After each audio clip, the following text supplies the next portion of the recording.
"Hands against the wall, old man. I said hands against the wall now," Officer Brennan shouted, his voice echoing through the empty school hallway.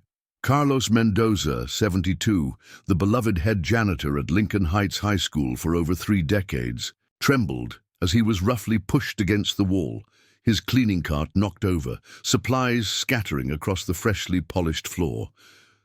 "Please, I'm just doing my job," Carlos whispered, his weathered hands raised in confusion. "I have permission to be here."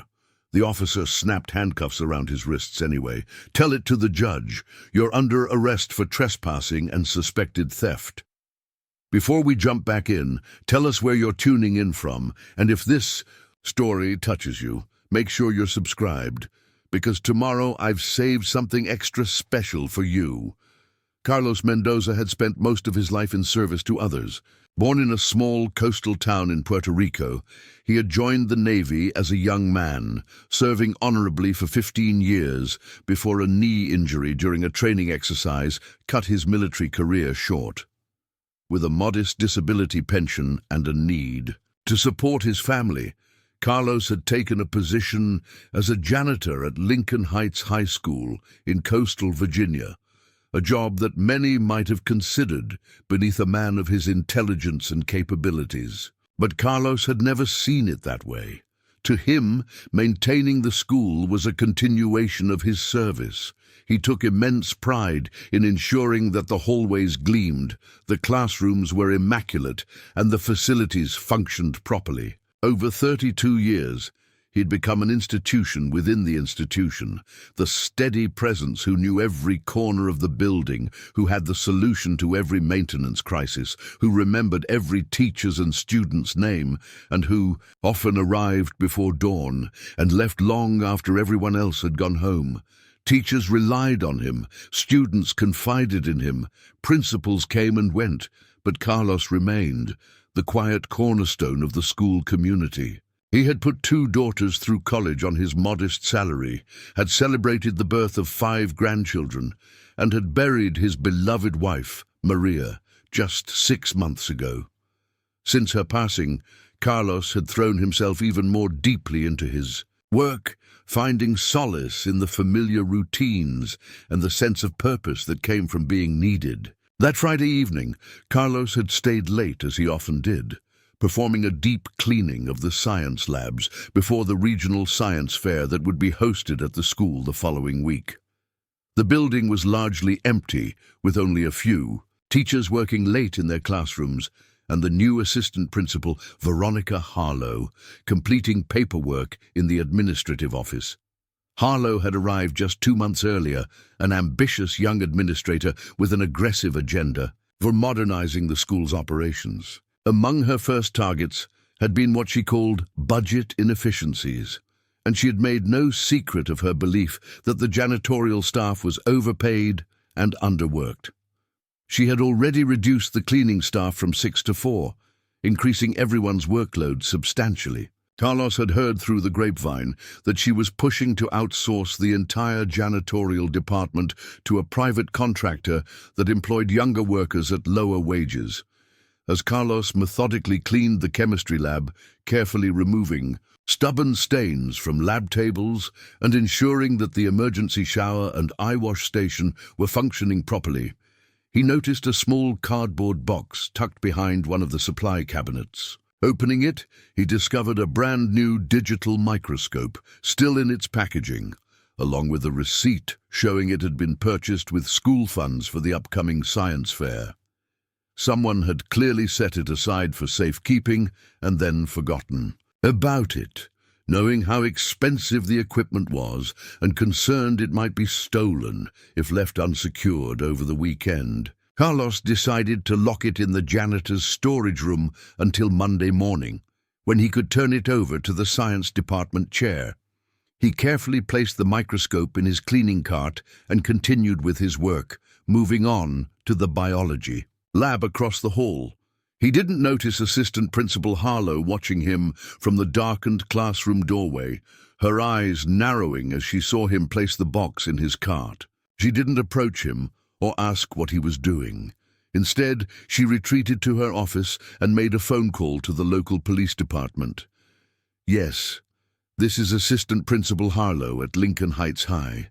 I believe I'm witnessing a theft in progress," she said in a hushed voice. "One of our older janitors is taking expensive equipment.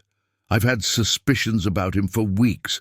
There have been several items missing from the science department." This was a lie. There had been no reports of missing equipment. But Harlow saw an opportunity to accelerate her plans, to reshape the janitorial department, and she seized it without hesitation. 20 minutes later, as Carlos was buffing the floors in the main hallway, 2 police officers burst through the front doors. Weapons drawn, Officer Brennan, a stocky man with a shaved head and a perpetual scowl, immediately took charge. "Police, don't move!" he shouted, startling Carlos so badly that he nearly fell. What's happening?" Carlos stammered, automatically raising his hands, the buffer machine shutting off as he released the handle. "We received a report of theft in progress," the second officer, Ramirez, said, her tone slightly less aggressive than her partner's. "Someone reported seeing you take equipment from the classrooms." No, Carlos protested, his heart pounding painfully in his chest. "I found a microscope behind a cabinet. I was securing it until Monday. It's right here in my cart. I wasn't stealing anything." Officer Brennan roughly pushed past him to search the cart, pulling out the boxed microscope with a triumphant expression. "And I suppose this just jumped in there by itself?" "I told you I found it unsecured in the chemistry lab. I was keeping it safe. Ask Ms. Chen, the science teacher. She knows me. I've worked here for 32 years. Sure, Brennan said dismissively. "Let's see some ID, and I need to see your authorization to be in this building after hours." Preparing and narrating this story took us a lot of time, so if you are enjoying it, subscribe to our channel. It means a lot to us. Now back to the story. Carlos carefully reached for his wallet, producing his school ID badge. "This is my authorization. I'm the head custodian. I have keys. I'm supposed to be here." Assistant Principal Harlow chose that moment to emerge from the administrative offices, her face a mask of exaggerated concern. "Officers, thank goodness you're here. I saw him taking that equipment. It's very valuable." Carlos stared at her in shock. "Ms. Harlow, you know me. I've been here since before you were hired.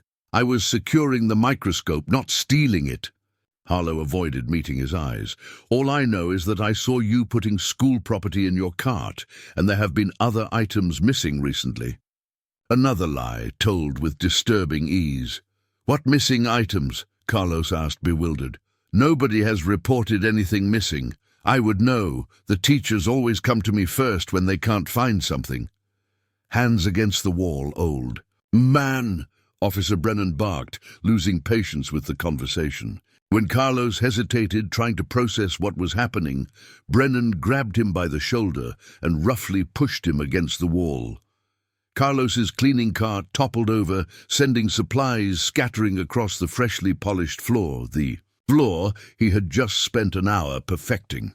The indignity of being treated like a criminal in the building he had cared for so meticulously for over 3 decades was almost more than Carlos could bear. As Officer Brennan patted him down with unnecessary roughness and snapped handcuffs around his wrists, Carlos felt tears of humiliation burning in his eyes. "Please," he said quietly, his voice steady despite his distress, "call Principal Washburn. He knows me, or any of the teachers. They'll tell you I would never steal from this school." "Principal Washburn is away at a conference," Harlow interjected smoothly, "and I'm the acting administrator in his absence. I've authorized these officers to remove you from the premises and press charges for theft." Officer Ramirez, who'd been watching the interaction with growing discomfort, stepped forward. "Sir, do you have anyone we can call for you?" Before Carlos could answer, Brennan cut in. "He can make his call from the station. Let's go." With that, he began marching Carlos toward the exit, not bothering to be gentle with the elderly man. As they passed the main office, Ms. Rodriguez, the school secretary who had stayed late to finish some filing, emerged into the hallway, her eyes widening in shock at the sight of Carlos in handcuffs. "Mr. Mendoza, what's happening?" she gasped. "Rita, they think I stole a microscope," Carlos called to her. "Please call Mr. Washburn. Tell him what's happening." "Enough talking," Brennan snapped, giving Carlos a small shove forward. Ms. Rodriguez looked uncertainly at Assistant Principal Harlow, who gave her a stern look in return. "This is a police matter now, Rita. Please return to your work." Outside, a small crowd of teachers who had been working late had gathered, drawn by the commotion and the arrival of police cars with flashing lights. Among them was Elaine Chen, the head of the science department, who rushed forward when she saw Carlos being led out in handcuffs. "What are you doing with Mr. Mendoza?" she demanded. "There must be some mistake." "Ma'am, please step back," Officer Brennan ordered. "This man was caught stealing equipment from your department." "That's ridiculous," Ms. Chen exclaimed. "Carlos would never—" "I found the microscope for the science fair behind a cabinet," Carlos tried to explain. "I was putting it in secure storage for the weekend." Ms. Chen's face cleared in understanding. "Yes, that must be the new digital scope that arrived yesterday. I unboxed it to check it was working and then got called to an emergency meeting. I must have left it out. Thank you for securing it, Carlos." She turned to the officers with relief. "You see, this is all a misunderstanding. Mr. Mendoza was helping, not stealing." But Assistant Principal Harlow stepped forward, her expression hardening. "That doesn't explain the other missing items, Ms. Chen. Several pieces of lab equipment have disappeared over the past few weeks." Ms. Chen looked genuinely confused. "What missing items? This is the first I'm hearing of any missing equipment." "I've been keeping track," Harlow said vaguely, "and I witnessed Mr. Mendoza putting that microscope in his cart with my own eyes. He didn't log it or inform anyone. That's not proper procedure." "Since when do we have a procedure for—" Ms. Chen began, but Officer Brennan cut her off. "Ladies, we'll sort this out at the station. Right now, we're taking this man in for questioning, and we're securing that equipment as evidence." Carlos was guided firmly into the back of a patrol car, the reality of his situation hitting him with full force. He had never been arrested before. He had never even had a parking ticket. His spotless record, his decades of service, his identity, as a respected member of the school community, all seemed to count for nothing in the face of one administrator's false accusations. As the patrol car pulled away from the school, Carlos caught a glimpse of Ms. Rodriguez on her phone, gesturing frantically, and Ms. Chen confronting Assistant Principal Harlow, their body language suggesting a heated argument. A small seed of hope took root in Carlos's heart. People who knew him, who valued him, were already rallying to his defense. Surely this terrible misunderstanding would be cleared up quickly. But at the police station, things only got worse. The booking process was bewildering and humiliating. His shoelaces and belt were taken. His fingerprints were recorded. A mugshot was taken, Carlos trying to maintain his dignity as he stood against the height chart, his employee badge still hanging around his neck in bitter irony. "Name?" the booking officer asked mechanically. "Carlos Eduardo Mendoza," he replied, his voice steady despite his inner turmoil. "Age?" 72. The officer paused, looking up from his computer. 72? He repeated, eyebrows raised. "And they're bringing you in for theft? What did you supposedly steal, a walker?" Several officers within earshot chuckled. Carlos felt his face burn with shame. "A microscope," he answered quietly. "From the school where I've worked as head janitor for 32 years. But I wasn't stealing it. I was securing it for safekeeping." The booking officer shrugged, returning to his form. "Save it for the judge, Grandpa." Occupation? Head custodian at Lincoln Heights High School. Carlos paused, then added with quiet dignity, and retired petty officer first class, United States Navy. This caused the officer to pause again. You're a veteran? 15 years of service, honorably discharged after an injury during training exercises. Something in the officer's expression shifted slightly, but he continued with the booking process without comment. When it was complete, Carlos was led to a holding cell where he was the oldest occupant by several decades. A young man with multiple tattoos eyed his janitor's uniform curiously. "What are you in for, Pops? Mopping without a license?" Carlos didn't respond, finding a seat on the bench as far from the others as possible. He closed his eyes, trying to center himself. In his mind, he could hear Maria's voice, steady and sensible as always. Patience, mi amor. The truth always finds its way to the light. Meanwhile, back at Lincoln Heights High School, word of Carlos's arrest spread quickly. Among the staff members who were present, Ms. Rodriguez, the school secretary, had immediately called Principal Washburn despite Assistant Principal Harlow's attempts to prevent her from doing so. "She's lying, Mr. Washburn," Ms. Rodriguez said urgently into the phone. "Mr. Mendoza would never steal anything. Everyone knows that, and there haven't been any reports of missing equipment. I handle all the incident reports, and there hasn't been a single one about theft." Principal Washburn, a fair-minded administrator who had worked with Carlos for over a decade, was shocked by the news. "I'm 3 hours away at this conference. Rita, I'll start driving back immediately, but I need you to do something for me first." "Anything, sir?" "Call this number," he said, giving her a contact from his personal phone. "Ask for Admiral James Harrington. Tell him exactly what's happened. Tell him Carlos Mendoza is in trouble."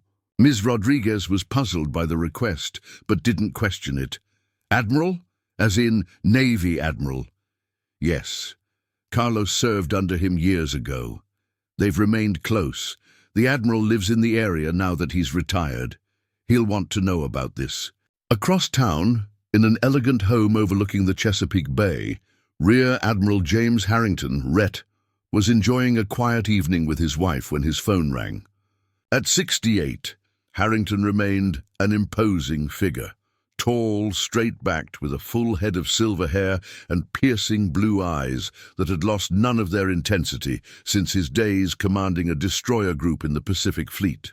When he answered the call and heard what Ms. Rodriguez had to say, his expression darkened progressively. By the time she finished speaking, he was already reaching for his car keys. "Elizabeth," he called to his wife, "I need to go out. Carlos is in trouble." Elizabeth Harrington, knowing the deep bond between her husband and the school janitor, a bond forged during a classified operation decades earlier that her husband still couldn't discuss in detail, simply nodded. "Do what you need to do, James. Should I come with you?" The Admiral shook his head. "Not yet, but keep your phone on. I may need your legal expertise before this is over." Elizabeth, a retired federal judge, was accustomed to being called upon in moments of crisis. As he strode to his car, Admiral Harrington made a series of rapid phone calls. The first was to an old Navy colleague who now served as the city's police commissioner. The second was to the mayor, with whom he served on several civic committees. The third was to his former yeoman, now a prominent local attorney. By the time he slid behind the wheel of his Audi, wheels were already in motion across the city. At the police station, Carlos had been in the holding cell for nearly 2 hours when Officer Ramirez appeared at the bars. "Mendoza," she called, "you have a visitor." Carlos rose slowly, his knee aching from sitting on the hard bench. He assumed it might be Ms. Chen or perhaps another teacher come to vouch for him. He was led to an interview room and left to wait, the clock on the wall ticking loudly in the silence. When the door finally opened, the last person Carlos expected to see was Assistant Principal Harlow.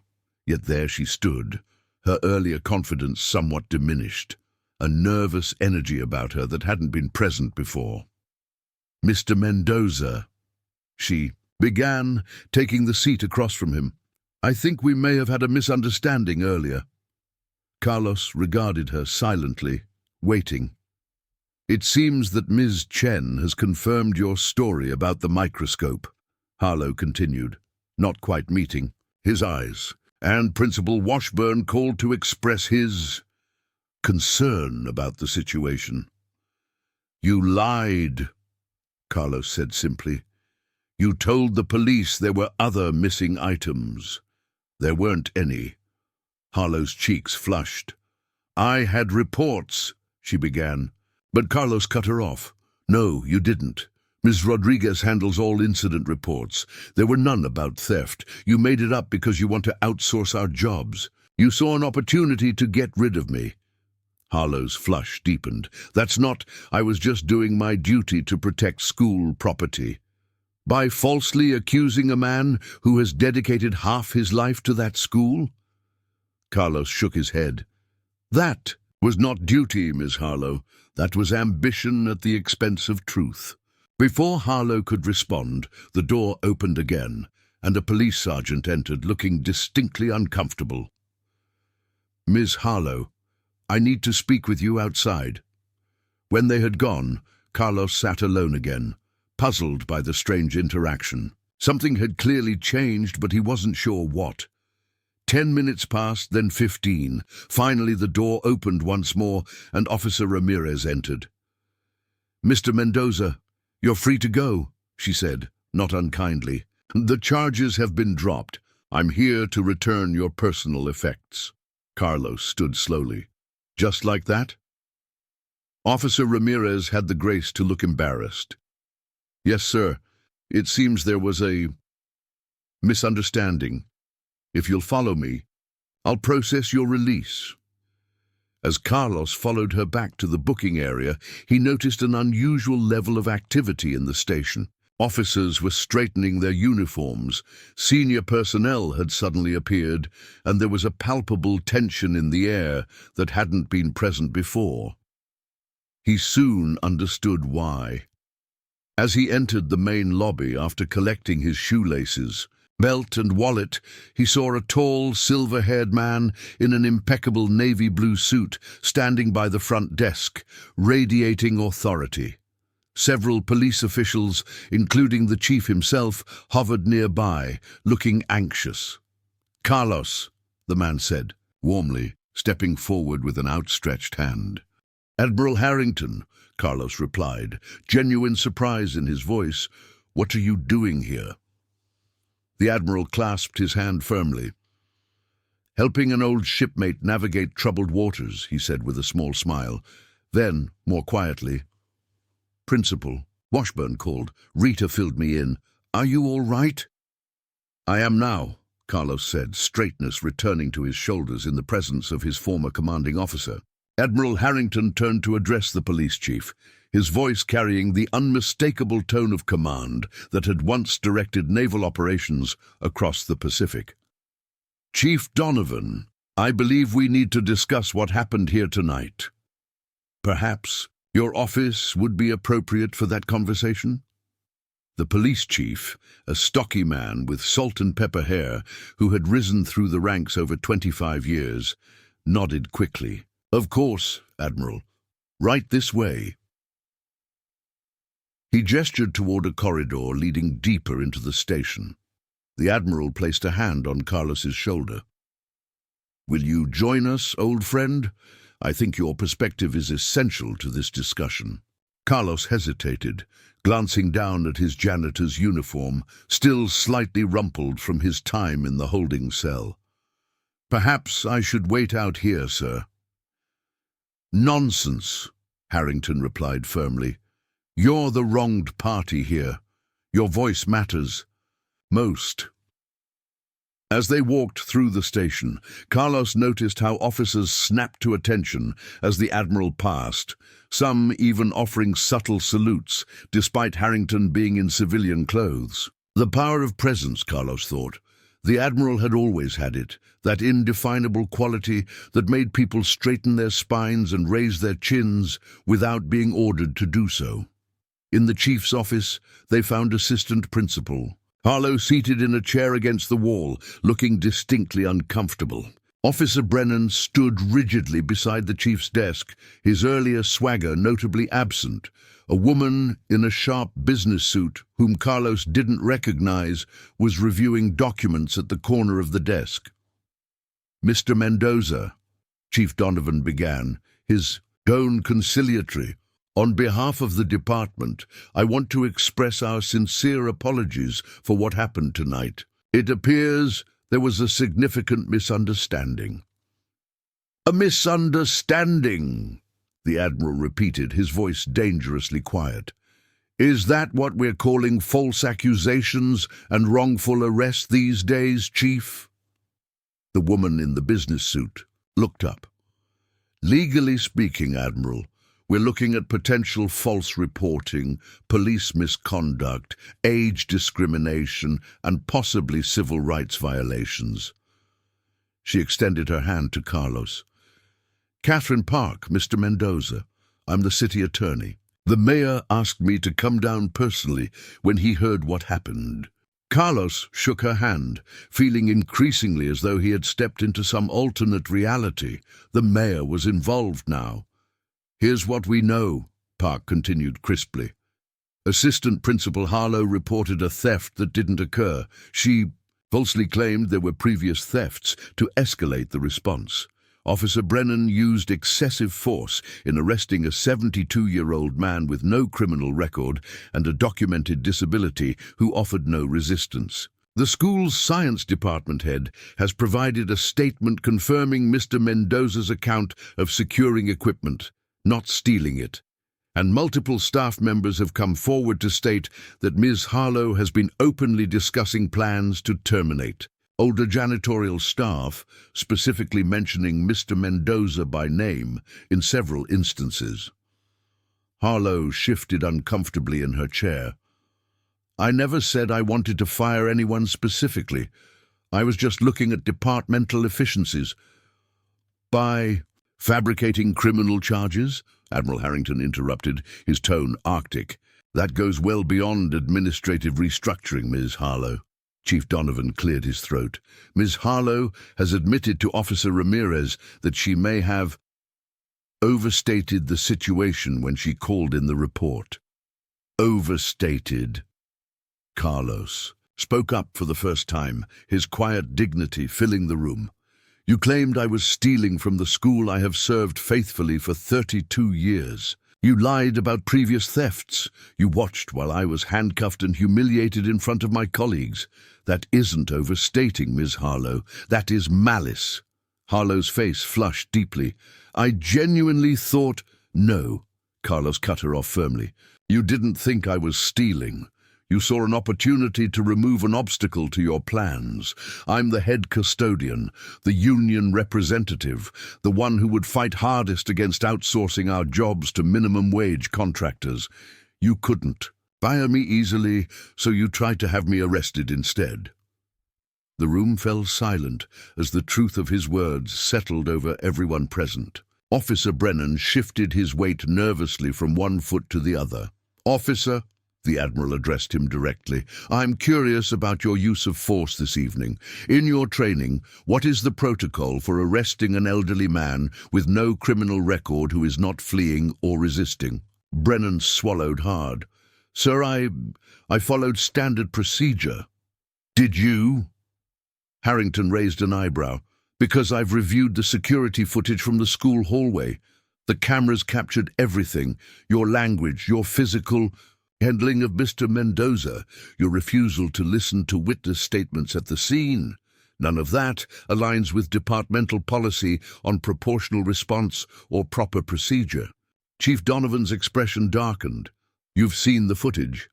"The school's IT director sent it to me directly," the Admiral confirmed, "along with quite a few other recordings of interest, including several where Ms. Harlow discusses her plans for the janitorial department in less than professional terms." Modern schools have excellent surveillance systems, don't they?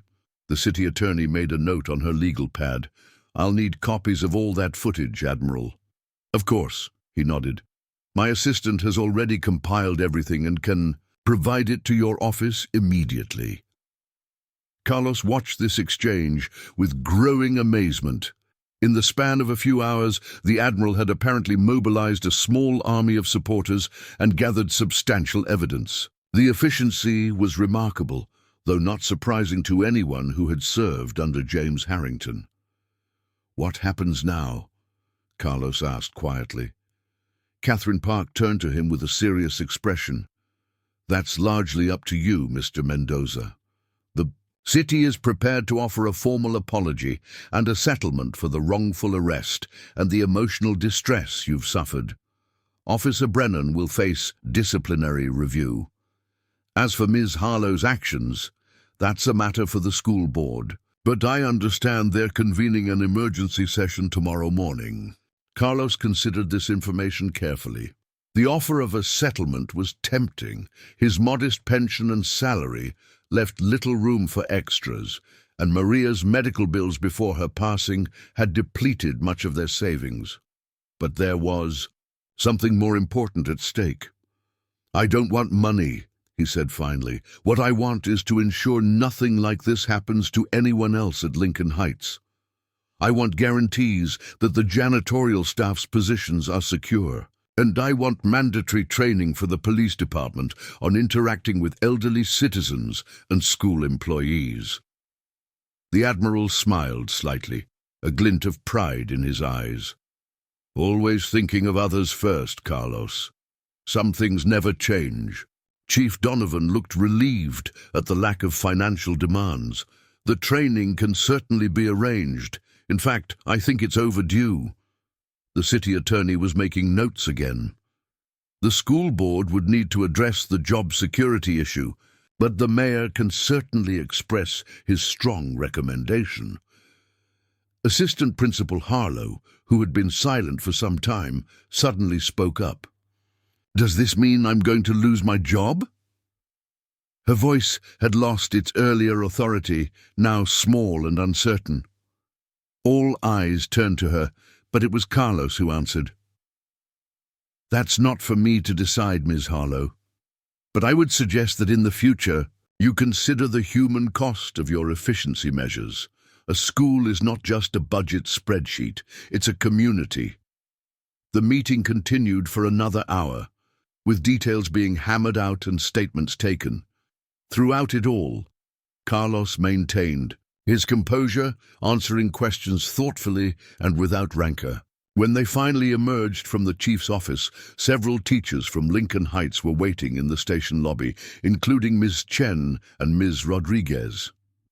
Mr. Mendoza, Ms. Rodriguez rushed forward. Are you all right? We've been so worried. I'm fine, Rita, Carlos assured her with a small smile. Thanks to all of you and to the Admiral here. Ms. Chen stepped forward, extending a small bag. I brought you some coffee and sandwiches. I thought you might be hungry after. Everything. The simple kindness nearly undid Carlos's careful composure. Thank you, he managed, accepting the bag with slightly trembling hands. As the group prepared to leave the station, Officer Ramirez approached Carlos somewhat hesitantly. Mr. Mendoza, I just wanted to say, I'm sorry for what happened tonight. I should have questioned things more thoroughly. Carlos studied the young officer's face, seeing genuine remorse there. We all have moments when we fail to speak up when we should, officer. The important thing is to learn from them. Ramirez nodded gratefully. I won't forget this night, sir, or that lesson. Outside the police station, the night air was cool and refreshing after the stale atmosphere inside. Admiral Harrington placed a hand on Carlos's shoulder. Let me drive you home, old friend. It's been a long evening. As they walked toward the Admiral's car, Carlos finally asked the question that had been on his mind since Harrington's arrival. How did you get here so quickly? And how did you manage to arrange everything? The mayor, the city attorney, the security footage? The Admiral chuckled softly. You forget that I've been living in this community for 8 years since retirement. I serve on various civic boards with the mayor. Catherine Park is my neighbor. As for the footage, well, the school's IT director is a former Navy communications specialist who served under me briefly. When Principal Washburn called me, I simply activated my network. Your network, Carlos repeated, shaking his head in wonder. We all have networks, Carlos, the Admiral said seriously. Yours was activating too. Your principal, the teachers, the school secretary, they were all rallying to your defense. They recognized an injustice when they saw one.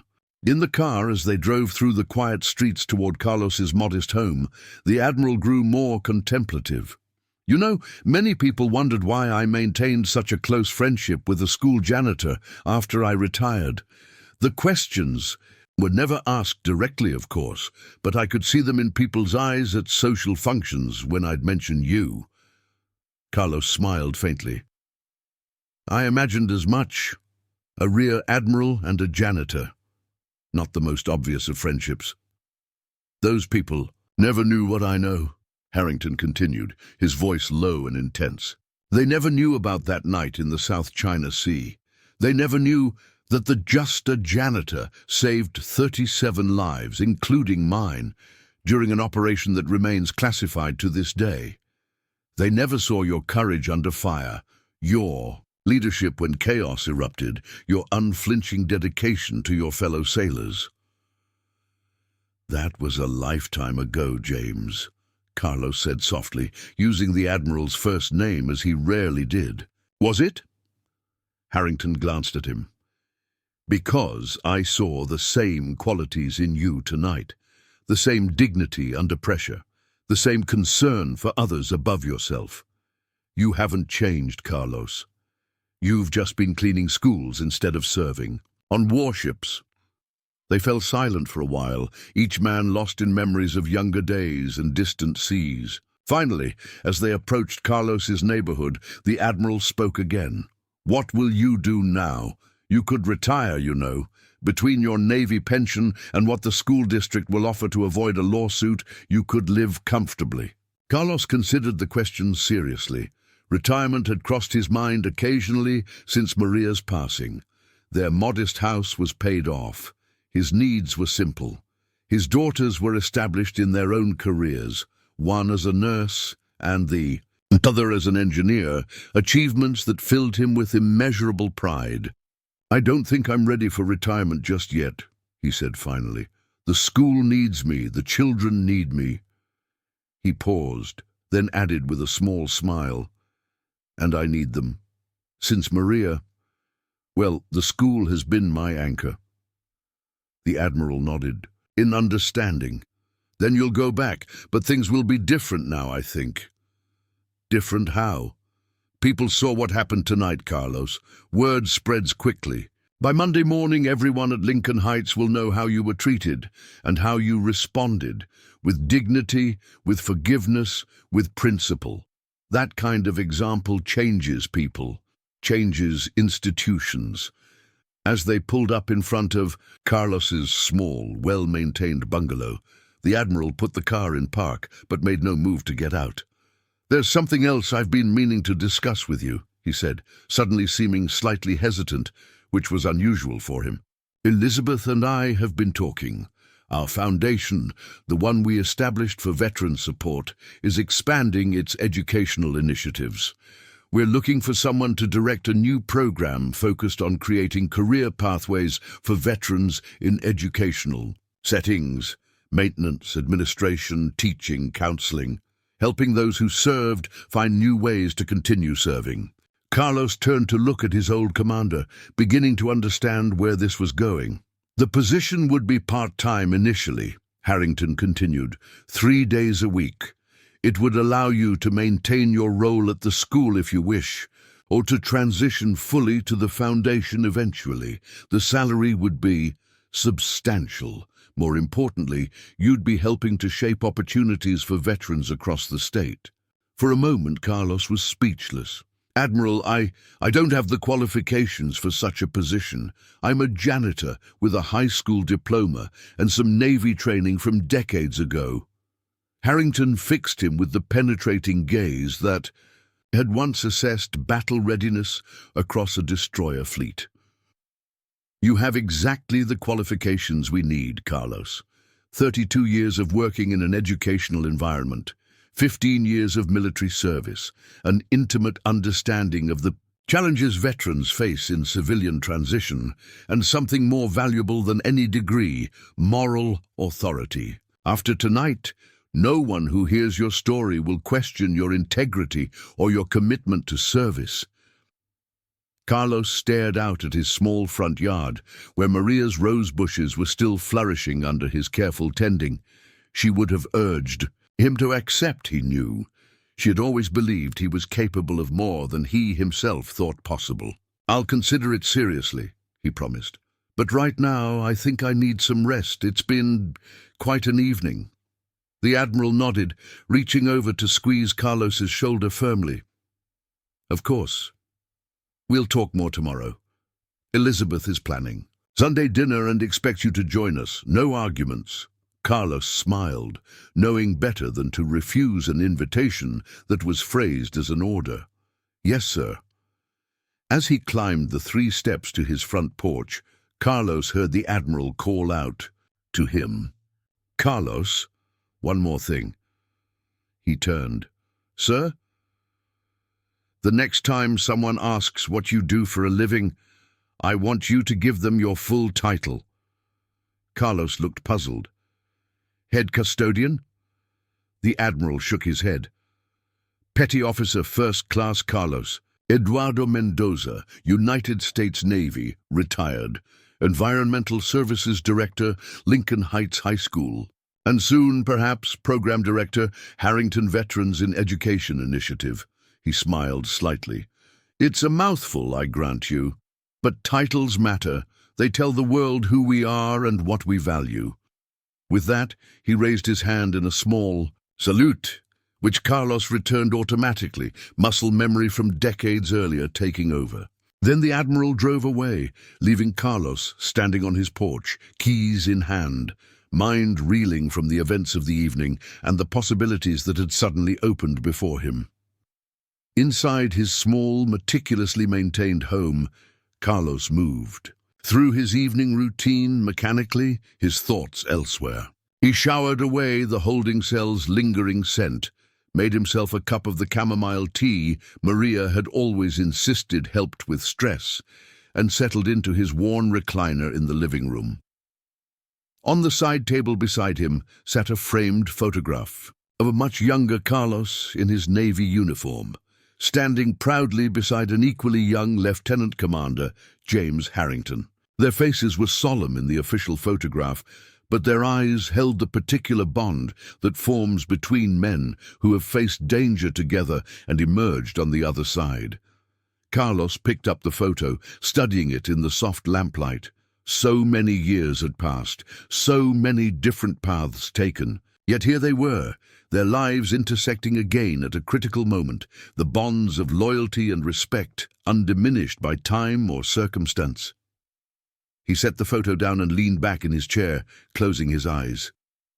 Tomorrow would bring its own challenges, statements to the school board, decisions about the Admiral's offer, the inevitable curiosity and concern from colleagues and students. But for tonight, an old sailor could rest, secure in the knowledge that even in an unjust world, justice sometimes prevailed, especially when backed by the full authority of a determined rear admiral and the quiet dignity of a man who knew his own worth, regardless of his title or position. In the soft darkness of his living room, Carlos Mendoza smiled. Maria would have enjoyed this story very much. The weekend passed in a blur for Carlos. Sunday dinner at the Harringtons' elegant waterfront home had been both comforting and illuminating. Elizabeth Harrington, the Admiral's wife of 40 years, had welcomed him with genuine warmth, treating him not as her husband's former subordinate, but as a treasured family friend. Their adult children had joined them.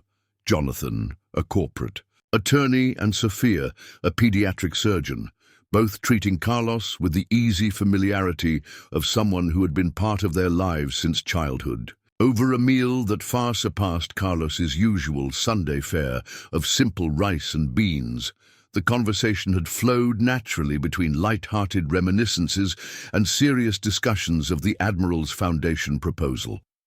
Elizabeth, who served on Tyson's several non-profit boards, had outlined the program's structure and scope with the precision one would expect from a retired federal judge.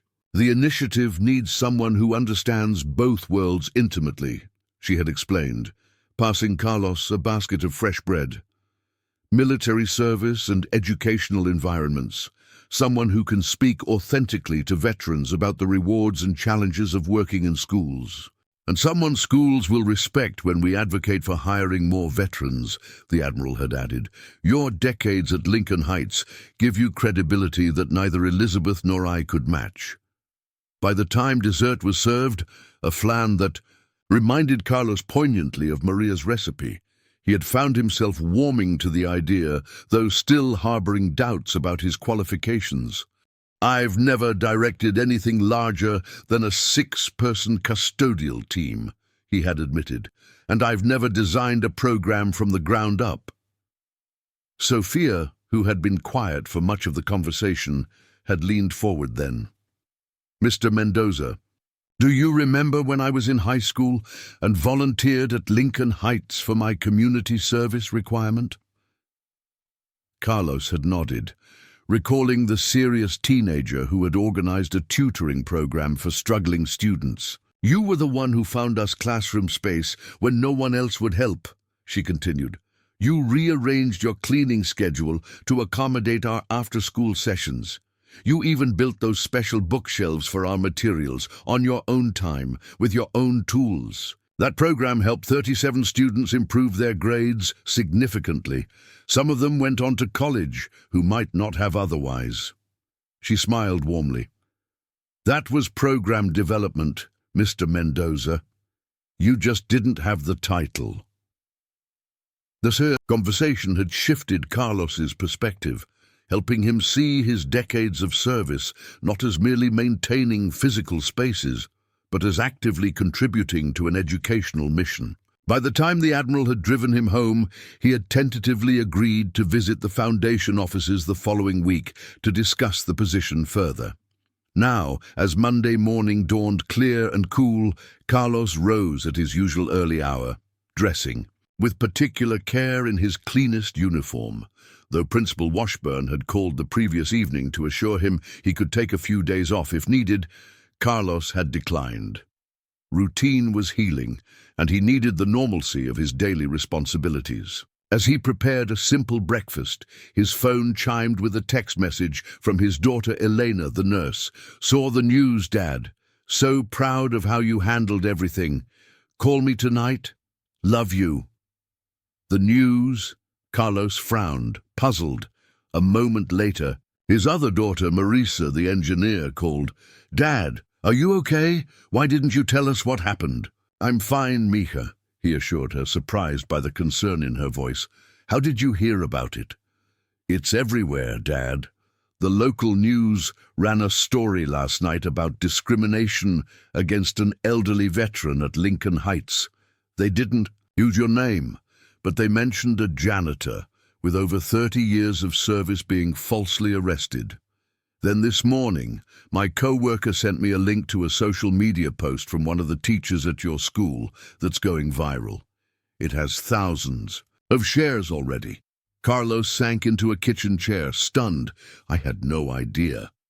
The post calls you a quiet hero and talks about how you were wrongfully arrested while trying to protect school property, then refused a settlement so you could advocate for better treatment of elderly workers and better police training instead.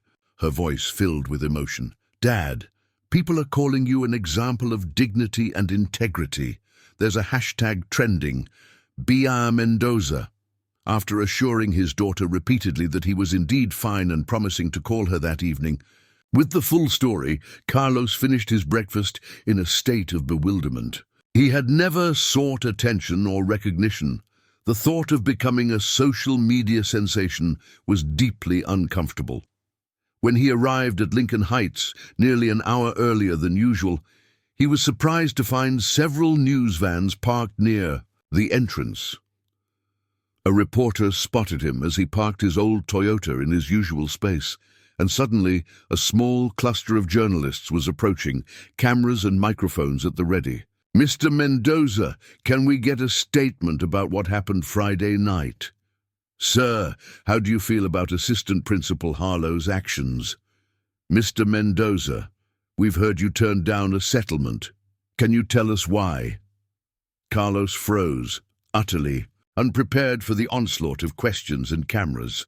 Before he could respond, a familiar voice cut through the commotion. "Ladies and gentlemen of the press, Mr. Mendoza is here to work, as he has faithfully done for over 3 decades.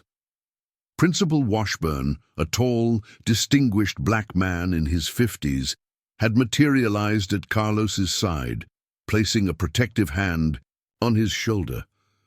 "The school board will be issuing an official statement following their emergency session this morning.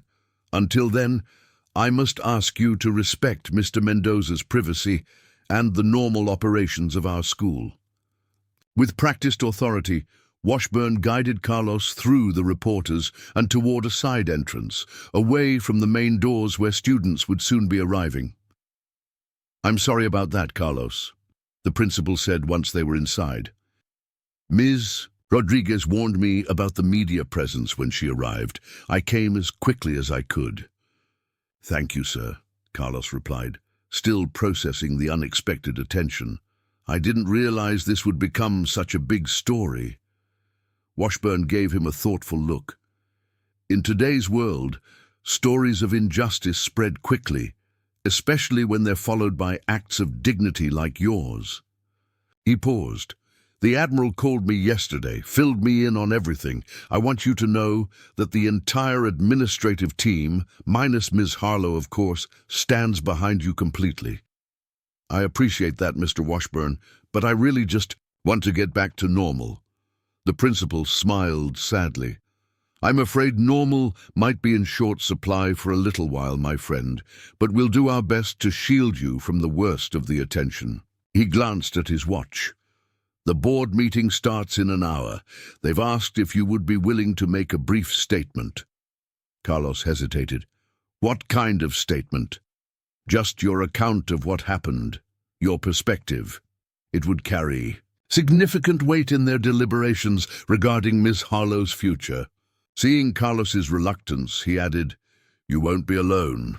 I'll be there, and I believe the Admiral is planning to attend as well." After a moment's consideration, Carlos nodded. "Then I'll be there." "Good man. Take the morning to collect. Your thoughts. Miss Rodriguez will come find you when it's time." As Washburn headed toward his office, Carlos made his way to the janitorial supply room to begin his daily routine. The familiar tasks of checking inventory, preparing cleaning, solutions, and organizing the day's schedule had a calming effect on his still churning thoughts. He was inspecting a malfunctioning floor buffer when the door opened, and his small team of custodians filed in for their morning check-in. They stopped abruptly when they saw him, expressions ranging from surprise to admiration. "Mr. Mendoza," Jamal, the youngest member of the team, spoke first. "We didn't expect you today, after what happened." "Where else would I be?" Carlos replied simply, setting aside the buffer. "We have a science fair starting Wednesday. There's work to be done." The 4 custodians exchanged glances. Then Rosa, a middle-aged woman who had worked alongside Carlos for 15 years, stepped forward and embraced him tightly. "What they did to you was wrong," she said fiercely. "So wrong. We were all ready to protest if they didn't release you." "A protest?" Carlos was genuinely surprised. "You would have done that." "In a heartbeat," confirmed Hector, a former construction worker in his 60s. "The teachers, too. Ms. Chen was organizing everything, said they wouldn't teach classes until you were back, and that Harlow woman was gone." Carlos was deeply moved by the revelation. In all his years at Lincoln Heights, he had always felt respected by his colleagues, but this level of solidarity was unexpected. "Thank you," he said simply. "That means more than I can say." They proceeded with their usual morning meeting, though it was frequently interrupted by staff members stopping by to express their support. By the time Ms. Rodriguez arrived to escort him to the board meeting, Carlos had received more handshakes, hugs, and words of encouragement than he could count. The school board had convened in the library, a space large enough to accommodate the unexpectedly high attendance. As Carlos entered with Ms. Rodriguez, he was startled to see not only the 7 board members and various administrators, but also dozens of teachers, parents, and even some older students. At a table near the front sat Admiral Harrington, looking commanding in a dark suit, alongside Catherine Park, the city attorney. Board President Diane Fujimoto, a former mathematics professor with a reputation for fairness and thoroughness, called the meeting to order promptly. "We are convened today to address the events of Friday evening involving Mr. Carlos Mendoza, head custodian, and Assistant Principal Veronica Harlow," she began, her voice clear and authoritative. "This is not a formal disciplinary hearing, but rather a fact-finding session to inform the board's decisions going forward." She turned toward Carlos with a respectful nod. "Mr. Mendoza, we've invited you to share your experience in your own words, whenever you're ready." Carlos rose slowly, feeling the weight of all eyes upon him. Public speaking had never been his forte. He preferred actions to words, service to spotlight. But as he looked around the room at the faces of people he had worked alongside for years, he found his voice. 32 years ago, he began quietly, "I came to Lincoln Heights looking for purpose after my Navy career ended. What I found was a community that valued hard work, dedication, and integrity. For 3 decades, I've tried to uphold those values every day, keeping our school safe, clean, and functioning so that the real work of education could happen." He recounted the events of Friday evening simply and factually, without embellishment or accusation. He described finding the microscope, his decision to secure it, the confrontation with Harlow and Officer Brennan, and the humiliating arrest. Throughout his account, he maintained a dignity that silenced the room. "I don't know what motivated Ms. Harlow's actions," he concluded, "but I do know this. Lincoln Heights has always been a place where people look out for each other, where we recognize each person's contribution to our shared mission of educating young people. If we lose that, we lose something precious." As he returned to his seat, the library erupted in applause. Board President Fujimoto allowed it to continue for a moment before gently restoring order. "Thank you, Mr. Mendoza."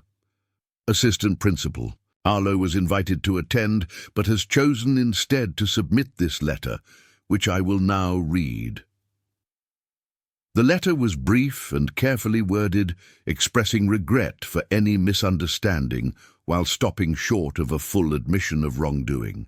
Harlow cited concerns about proper procedures and pressures to optimize departmental efficiency as factors in her decision-making. She concluded by requesting a transfer to another school in the district rather than facing potential termination. The board's deliberations were surprisingly swift. After hearing statements from Principal Washburn, several teachers, and even Officer Ramirez, who had come on her own time to acknowledge the police department's errors, they voted unanimously to reject Harlow's transfer request and initiate termination proceedings instead. The trust between administrators and staff is sacred in an educational environment, Board President Fujimoto explained. Once broken through deliberate deception, it cannot be simply transferred elsewhere. It must be rebuilt through accountability. D. The board further voted to issue a formal apology to Carlos, to review and strengthen protections for all non-teaching staff, and to establish a new recognition program for service excellence named in his honor. As the meeting adjourned, Carlos found himself surrounded by well-wishers. Among them was Jason Chen, a senior who had been part of the science club for 4 years. "Mr. Mendoza," he said earnestly, "I just wanted to say thank you, not just for saving our microscope, but for showing us what integrity looks like. When you could have taken money or gotten revenge, you chose to make things better for everyone instead." He hesitated, then added, "I wrote my college essay about you last fall, about how you taught me that no honest work is beneath dignity and no role is too small to make a difference. I got into MIT because of that essay." Before Carlos could respond, the student was called away by friends. Admiral Harrington, who had overheard the exchange, stepped to Carlos's side. "That," he said quietly, "is exactly why you're perfect for the foundation position." Carlos shook his head in wonder. "I had no idea I had that kind of impact." "Of course you didn't," the Admiral replied with a knowing smile. "The truly influential never do. They're too busy serving to keep score." As they made their way out of the library, Catherine Park approached them with news that the police department had placed Officer Brennan on unpaid leave pending a full investigation, and that sensitivity training for all officers regarding interactions with elderly citizens would begin the following month. "They're moving with remarkable speed," she noted. "Having the mayor and police commissioner personally invested in the outcome certainly helps." "As does the viral nature of the story," the Admiral added. "The court of public opinion has rendered its verdict quite clearly." Carlos, who had been listening quietly, finally spoke up. "All of this attention, it will fade, won't it? I'm not comfortable being held up as some kind of hero." The Admiral exchanged a glance with Park. "The news cycle will move on, certainly," he acknowledged, "but the impact may be more lasting than you think. Stories like yours resonate because they remind people that integrity still matters, that standing up for what's right, even when you're wronged, still matters." As if to underscore his point, they emerged from the school to find a small group of veterans in various stages of life, from a young woman in a recent-era Marine Corps cap to an elderly man with a Vietnam service pin, waiting respectfully near. The entrance, one stepped forward, revealing a prosthetic leg beneath his jeans. "Petty Officer Mendoza, we heard what happened, wanted to come pay our respects, show solidarity." He offered a crisp salute, which the others mirrored. "Not all of us wear the uniform anymore, but we still recognize one of our own standing. Tall when it counts."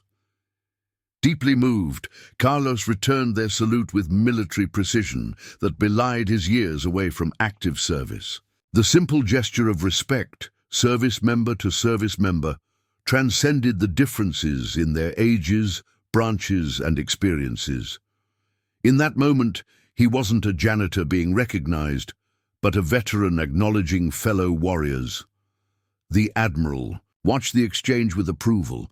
As the veterans dispersed with handshakes and quiet words of encouragement, he turned to Carlos. "I believe you still have a science fair to prepare for," he said with a smile. "But I'll pick you up Wednesday at 9 for your first day at the Foundation office. Just a half-day orientation to start." Carlos nodded, feeling a curious blend of humility at the attention he had received and excitement about the new opportunity before him. "I'll be ready, sir." As he walked back into the school, students were changing classes, the hallways briefly filled with the controlled chaos of teenage energy.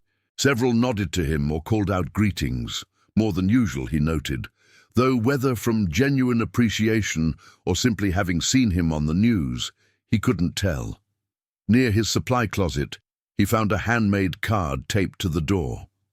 Opening it, he discovered a simple message signed by dozens of students and staff. "Thank you for showing us what dignity looks like." Carlos tucked the card carefully into his pocket, a tangible reminder that sometimes the most powerful statement one can make is simply to stand firm in one's values, regardless of title, position, or circumstance.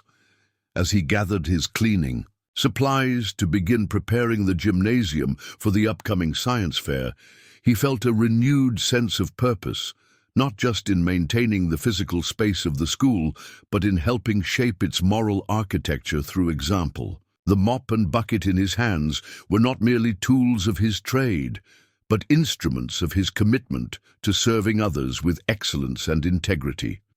In that service, regardless of how humble it might appear to some, lay a dignity that no handcuffs, false accusations, or societal prejudices could diminish.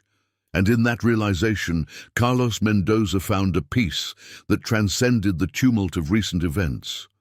A quiet certainty that he was exactly where he needed to be, doing exactly what he was meant to do, both now and in the new chapter that awaited him at the Admiral's foundation.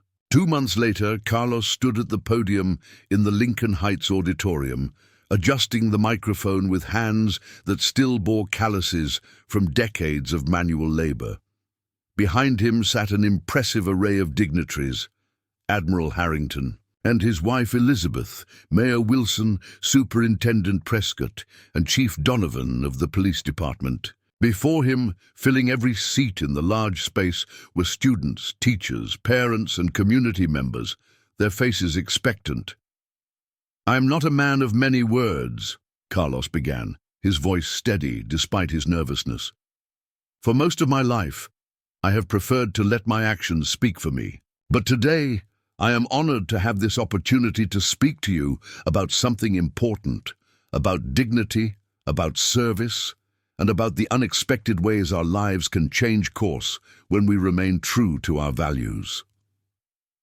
The occasion was the official launch of the Harrington Veterans in Education Initiative, now formalized as a partnership between the Admiral's Foundation, the school district, and the city's Veterans Affairs Office. What had begun as a conversation in the aftermath of Carlos's wrongful arrest had evolved into a comprehensive program that would create pathways for veterans to transition into various roles within the educational system, from maintenance and security to teaching and administration. Carlos, while maintaining his position as head custodian at Lincoln Heights, now spent 3 days a week as the program's director, recruiting veterans, developing training modules, and serving as the living embodiment of the initiative's core philosophy that the skills, discipline, and values instilled through military service could translate powerfully into educational environments. "When I left the Navy after my injury," Carlos continued, "I thought my days of meaningful service were behind me. I was grateful to find work as a janitor, but I viewed it initially as just a job, a way to pay the bills. What I discovered over the years, however, was that true service takes many forms. Sometimes it means standing watch on a destroyer in rough seas. Sometimes it means mopping floors so children can learn in a clean, safe environment. The uniform changes, but the commitment to excellence and the desire to contribute to something larger than oneself remains the same." In the audience, Carlos could see his daughters, Elena and Marisa, watching him with undisguised pride. Beside them sat his grandchildren, the oldest of whom, Miguel, had recently enlisted in the Navy himself. Inspired by his grandfather's example, Carlos had never expected to be speaking publicly like this, much less launching a program that might shape the lives of hundreds of veterans and thousands of students. Yet here he was, his life having taken a turn as surprising as it was meaningful. "The events of that Friday night 2 months ago were difficult," he acknowledged, his gaze steady. "Being wrongfully arrested, being treated as if my age and my job somehow diminished my humanity, these were painful experiences. But what followed has reaffirmed my belief in our capacity for justice and growth, both as individuals and as a community." He gestured toward Chief Donovan. "Our police department has implemented new training protocols for interactions with elderly citizens, and school personnel. Officer Brennan, after a period of suspension and reflection, has personally apologized to me and is now participating in that training as a cautionary example. Carlos had been surprised by Brennan's genuine remorse when the officer had requested a meeting through Admiral Harrington. The young man, stripped of his swagger and clearly humbled by the experience, had admitted that his treatment of Carlos had been influenced by unconscious biases about age and occupation, biases he was now actively working to overcome.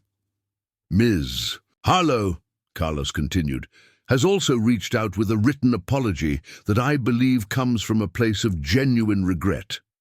While she is no longer with our district, I understand she is pursuing a master's degree in educational ethics, perhaps finding her own path toward redemption through education.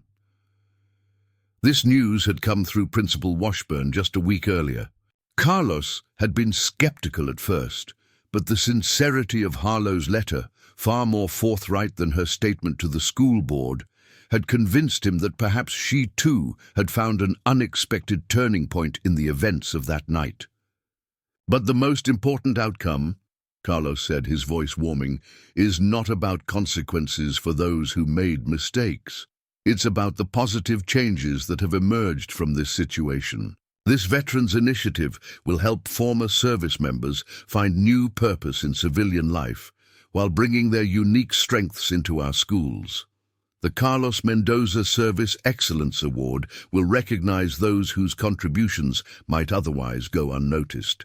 And the conversations we've begun about dignity in work, about respecting every role in our educational community, these may be the most valuable results of all.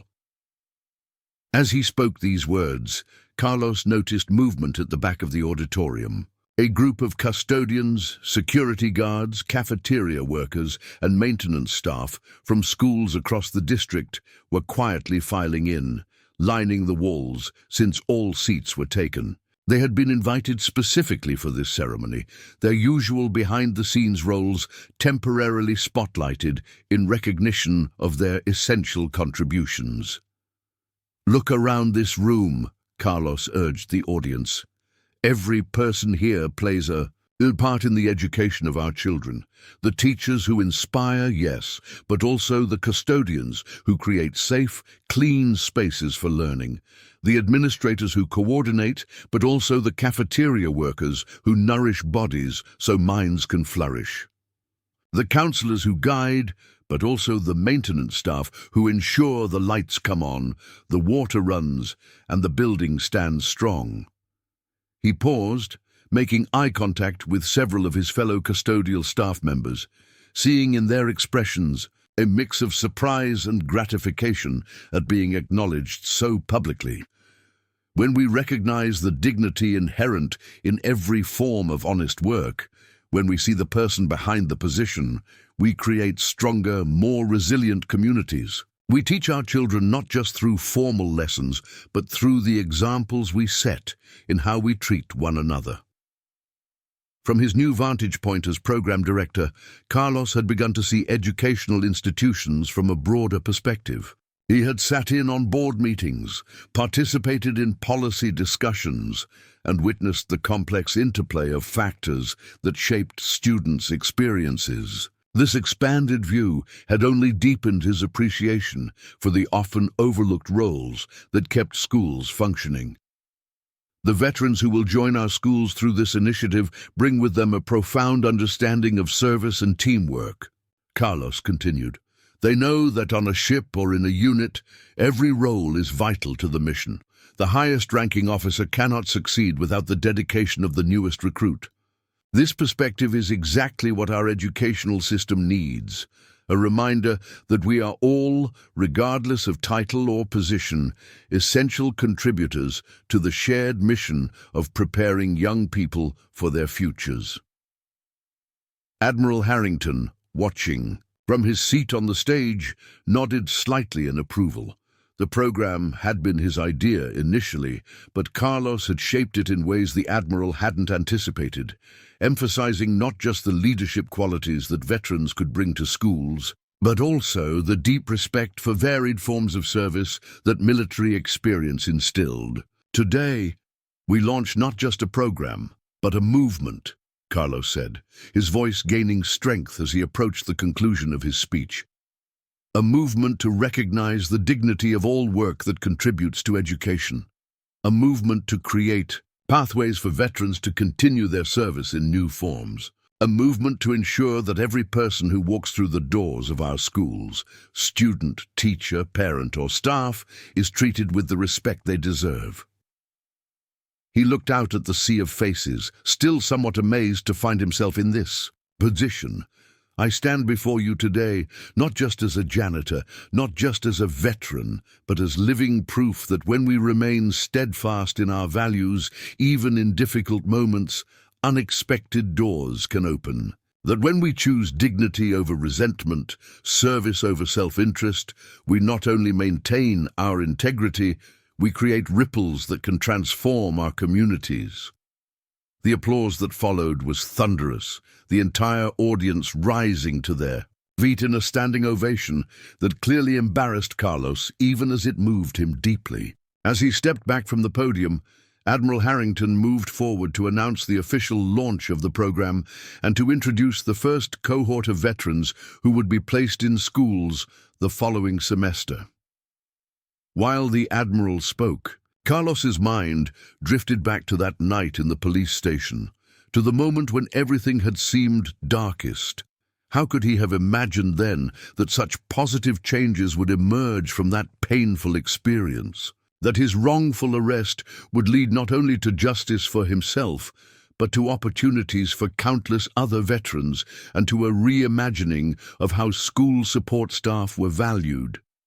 The ceremony continued with presentations from various officials, each emphasizing different aspects of the initiative. Mayor Wilson spoke about community partnerships. Superintendent Prescott addressed the educational benefits. Chief Donovan discussed improved relations between law enforcement and school personnel. Throughout it all, Carlos sat quietly, reflecting on the journey that had brought him to this moment. He thought of his early days in the Navy, a young man from Puerto Rico, seeking to serve his adopted country. He remembered the pain and uncertainty following his injury, the fear that his most meaningful contributions were behind him. He recalled his first day at Lincoln Heights, nervous about transitioning to civilian work, but determined to bring the same dedication to his new role. And he thought of Maria, how proud she would have been to see this day. She had always believed there was something special about the way he approached his work, a dignity and purpose that transcended the tasks themselves. "You don't just clean a school, mi amor," she had told him once. "You create the conditions for learning, for growth, for possibility." As the formal presentations concluded and people began to mingle during the reception that followed, Carlos found himself approached by a steady stream of well-wishers. Among them was Jason Chen, the student who had mentioned writing his college essay about Carlos. "Mr. Mendoza," Jason said, extending his hand, "I just wanted to tell you that I've decided to join the ROTC program at MIT. After everything that happened with you, and seeing how your military background shaped your approach to service, well, it made me rethink my own path." Carlos was momentarily speechless. That's a big decision, Jason. Are you sure?" The young man nodded firmly. "I've always wanted my work to matter, to contribute something meaningful. Watching how you handled everything with such integrity and dignity, it showed me what real leadership looks like." He smiled slightly. "Besides, my engineering skills could be useful in the Navy, don't you think?" "The Navy would be fortunate to have you," Carlos replied sincerely, clasping the young man's hand in both of his own. After Jason moved on, Carlos found a quiet corner to collect his thoughts. The reception was overwhelming in many ways. The constant congratulations, the media presence, the sense of being the center of attention when he had spent most of his life working diligently in the background. Admiral Harrington found him there, carrying 2 glasses of sparkling cider. He handed one to Carlos with a knowing smile. "Hiding from your admirers, Program Director Mendoza?" Carlos accepted the glass with a rueful chuckle. "Still getting used to all this, sir. The spotlight has never been my natural habitat." "No," the Admiral agreed. "Nor mine, truth be told. For all my years commanding ships and personnel, I've always preferred action to ceremony." He gestured toward the crowded reception. "But sometimes ceremonies like this one serve an important purpose. They make visible what might otherwise remain unseen." Carlos nodded thoughtfully, "Like the work of custodians and maintenance staff." "Exactly." The Admiral sipped his cider. "You know, when Elizabeth and I first conceived of this initiative, we were thinking primarily about creating opportunities for veterans. What you've added, this emphasis on recognizing the dignity of all roles within a school, has transformed it into something far more powerful." "I just spoke from experience, sir. From what I've observed over 32 years. At Lincoln Heights, that's precisely the point, Carlos. Your experience as a veteran, as a custodian, as someone who has faced discrimination and injustice yet responded with integrity, brings a perspective that neither I nor Elizabeth could have provided. That's why you were the right person to lead this program, regardless of your formal credentials." Carlos was silent for a moment, taking in the Admiral's words. Then he asked the question that had been in the back of his mind for weeks. "Do you think it will last? After the media attention fades, after the initial enthusiasm wanes, will these changes endure?" The Admiral considered the question seriously. "Some will, some won't. That's the nature of institutional change. But I believe the core of what we've started here has staying power precisely because it's built on something timeless. The recognition of human dignity regardless of rank or role." He turned to face Carlos directly. "And I believe the veterans who come through this program, who find new purpose in these schools because of your example, will carry that message forward long after both of us are gone. Adi." The wisdom in the Admiral's words resonated deeply with Carlos. Throughout his life, in the Navy, at Lincoln Heights, and now with the Foundation, he had never sought recognition or advancement for their own sake. He had simply tried to serve with excellence, to treat others with respect, and to maintain his integrity even in difficult circumstances. That those simple principles could form the foundation for a program that might influence generations of veterans and students was humbling and deeply gratifying. As the reception wound down and people began to depart, Carlos made his way to the maintenance closet near the auditorium. From a hook on the wall, he took his familiar work jacket and slipped it on over his dress shirt, removing the tie he had worn for the ceremony. There were still several hours left in the school day, and the auditorium would need to be reset for tomorrow's classes. Principal Washburn found him there, already beginning to stack chairs. "Carlos, for heaven's sake, you don't need to do this. Today, we have other staff who can handle it. You should be celebrating." Carlos smiled as he continued working. "This is my celebration, Mr. Washburn. Doing my job, serving this school, that's never been a burden to me. It's been my privilege." The principal shook his head in amazement, but didn't argue further. Instead, he picked up a chair himself and began to help. Soon they were joined by several teachers, a few students who had stayed after the ceremony, and even the superintendent, all pitching in to restore the auditorium to its usual configuration. As they worked together, the custodian, the principal, the superintendent, the students, and the teachers, all engaged in the same task. Carlos thought that perhaps this was the most fitting conclusion to the day's events. Not speeches or applause, but shared service that transcended traditional hierarchies and roles. Later that evening, as Carlos walked to his car in the nearly empty parking lot, he paused to look back at the school building where he had spent so much of his life. The lights of his fellow custodians moved through various windows as they completed their evening rounds, preparing the building for tomorrow's learning. In that moment, Carlos felt a profound sense of contentment. His life had taken an unexpected turn, opening new avenues of service and impact that he could never have anticipated. Yet even as he embraced his new role with the Foundation, he remained grounded in his identity as a custodian, not because he couldn't be more, but because he had discovered over decades that there was profound dignity and purpose in this work. As he drove home through the quiet streets, Carlos thought about the veterans who would soon follow paths similar to his own, finding new forms of service in educational settings. He thought about students like Jason, whose perceptions of service and leadership were being shaped by the examples set around them. And he thought about all the custodians, cafeteria workers, maintenance staff, and security personnel in schools across the district who might hold their heads a little higher, knowing that their contributions were finally being recognized. The wrongful arrest that had seemed so unjust, so humiliating, had become a catalyst for change that reached far beyond Carlos himself. It had opened doors not just for him, but potentially for hundreds of others. It had sparked conversations about dignity and respect that might otherwise never have occurred. It had revealed the power of maintaining one's integrity even in the face of mistreatment.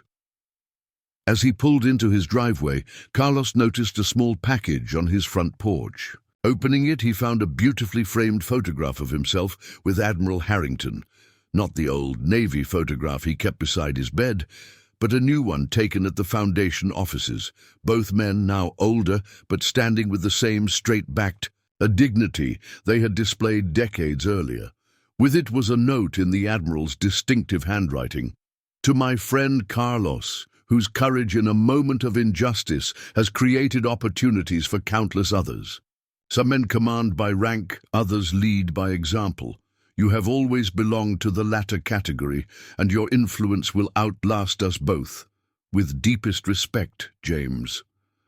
Carlos carefully placed the framed photograph on his mantel, beside the older Navy photo and a picture of Maria, past, present, and the constant presence of the woman who had believed in him through it all. Arranged together, they told the story of a life dedicated to service in its many forms. As he prepared for bed that night, Carlos felt a sense of peace that went beyond the day's achievements or recognitions. It was the quiet satisfaction of knowing that he had stayed true to his values through challenging times, and that in doing so he had helped to create something meaningful that would outlast him. In the end, that was all any of us could hope. For to live with dignity, to serve with purpose, and to leave behind a legacy not just of personal accomplishment, but of positive change in the lives of others. For Carlos Mendoza, former Petty Officer First Class, head custodian, and now program director, that legacy was unfolding in ways he could never have imagined on that fateful Friday night when a Navy admiral had walked into a police station and reminded the world that true dignity transcends titles, uniforms, and circumstances. The legacy of Carlos Mendoza's story spread far beyond Lincoln Heights High School in the years that followed. What began as a local incident of injustice transformed into a movement that touched schools across the nation, changing perceptions about service roles and creating new opportunities for veterans in educational settings. 5 years after the wrongful arrest that had catalyzed so much change, Carlos stood in the East Room of the White House, still somewhat bewildered to find himself there. At 77, he had finally retired from his custodial position at Lincoln Heights, though he remained actively involved with the Harrington Veterans in Education initiative, which had expanded to programs in 28 states.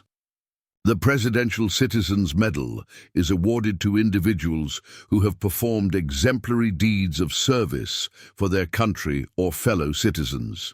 The President announced to the assembled guests, "Today, we honor Carlos Eduardo Mendoza, whose response to personal injustice became the foundation for a national program that has placed over 3,000 veterans in schools across America, creating second careers for those who served our nation in uniform and enriching our educational institutions. With their experience and values, Carlos, dressed in a suit that his daughters had insisted on purchasing for the occasion, felt a curious blend of pride and humility as the medal was placed around his neck. He had never sought recognition, had, in fact, often been uncomfortable with it. Yet he had come to understand that his story served a purpose larger than himself, inspiring others to recognize the dignity in all forms of service and to stand firm in their principles even in difficult circumstances. The Harrington Initiative had evolved far beyond its initial conception. What began as a program to help veterans transition into educational support roles had expanded to include teaching positions, administrative tracks, and even a specialized counseling program that paired veterans with students facing significant challenges.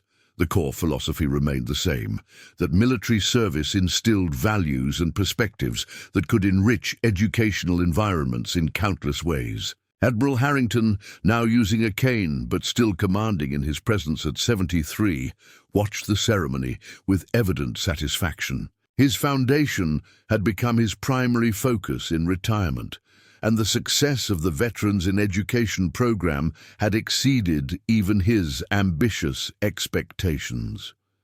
Schools that participated reported improved morale among staff, stronger community connections, and most importantly, enhanced outcomes for students, particularly those from disadvantaged backgrounds.